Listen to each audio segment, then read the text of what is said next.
3 రోజుల క్రితం గొంతు సర్జరీ చేయించుకొని మాట్లాడలేని స్థితిలో ఇంట్లో ఉన్న రాజన్న సిరిసిల్ల జిల్లా జిల్లెల గ్రామానికి చెందిన రైతు అబ్బాడి రాజిరెడ్డిని అక్రమంగా అరెస్ట్ చేసిన సిరిసిల్ల కలెక్టర్ సందీప్ కుమార్ చు బీఆర్ఎస్ పై కక్ష సాధింపులో భాగంగా జిల్లెలకు చెందిన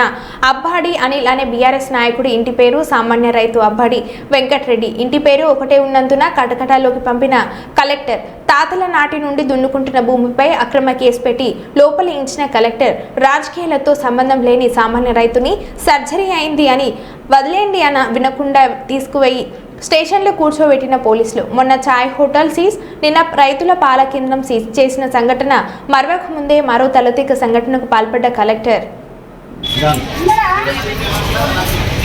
ఏం జరిగింది బాబు చెప్పే ఏం జరిగింది చెప్పు చెప్పు చెప్పు చెప్పు చెప్పు మాట్లాడరాదా హాస్పిటల్కి వచ్చారు సార్ 13 రోజులు అవుతుంది అంతే ఏం జరిగింది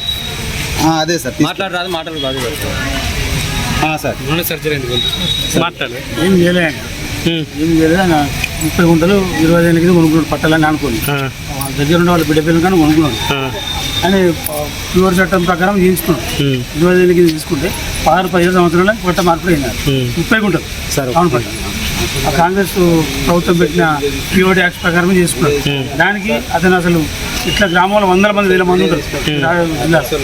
కావాలని చెప్పి ఎక్స్పెషల్గా నిరుపేద కుటుంబానికి చెందినవాడు భూమి వ్యవసాయం చేసుకున్న భూమి అసలు రైతు చేసి వంట చేసుకుని జీవిస్తారు